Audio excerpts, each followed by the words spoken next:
Students అయినప్పటికీ మాకు last ఇయరే ఇది ఓయూ నుంచి డివైడ్ అయ్యి మాకు సపరేట్ యూనివర్సిటీ అయింది. సో ఇప్పుడు పాయింట్ వచ్చేసి ఏంటంటే మా పీజీ అంటే మా సీనియర్స్కి హాస్టల్ ఉస్మానియా యూనివర్సిటీలో ఉంది. అక్కడ మెస్ ఇన్ఛార్జ్ అయిన వినోద్ అని ఆయన సో మా సీనియర్స్ తోటి చాలా మిస్బిహేవ్ చేస్తున్నారని ఒక కంప్లైంట్ వచ్చింది.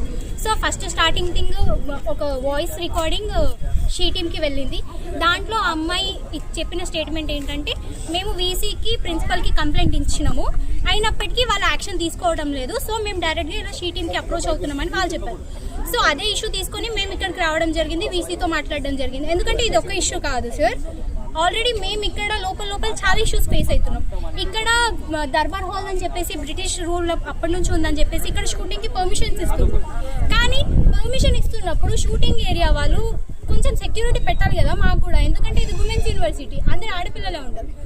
ఏమైందంటే ఇష్యూ, ఇద్దరు అమ్మాయిలని మీకు బ్యాక్గ్రౌండ్లో యాక్టింగ్ ఛాన్స్ ఇప్పిస్తాము, మీకు షూటింగ్లో మిమ్మల్ని యాక్టింగ్ రోల్స్ ఇప్పిస్తామని చెప్పేసి మార్నింగ్ 10:30 నుంచి 5:30 వరకు తిప్పిరంట.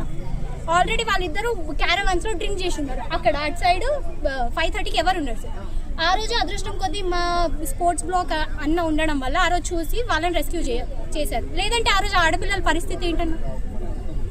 సో ఇలాంటివి ఫర్దర్గా జరగకుండా ఓకే మాకు బడ్జెట్ లేదు, మేము ఇన్ఫ్రాస్ట్రక్చర్ కోసం లోపల అన్ని ఫెసిలిటీస్ కోసం మాకు బడ్జెట్ కావాలి, దానికోసం మీరు షూటింగ్ ఇస్తున్నారు ఓకే, బట్ మాకు కూడా సెక్యూరిటీ కావాలి. మేము ఎక్కడి నుంచో విలేజెస్ నుంచి వచ్చి ఇక్కడికి వచ్చింది చదువుకోవడానికి, సో మాకు చదువుతో పాటు సెక్యూరిటీ కూడా కావాలి. అదే మేము వీసీ గారికి ఈరోజు రిప్రజెంట్ చేశాము. అలాగే వినోద్ అనే ఆయన మీద యాక్షన్ తీసుకుంటామని చెప్పారు. దానికి మేము చాలా థ్యాంక్స్ చెప్తున్నాం వీసీ మేడంకి. అది ఎంత తొందరగా అయితే అంత తొందరగా యాక్షన్ తీసుకోవాలి. అండ్ ఇలాంటివి రేపటి రోజున పునరావృతం అవ్వకూడదు అనేది మా పాయింట్.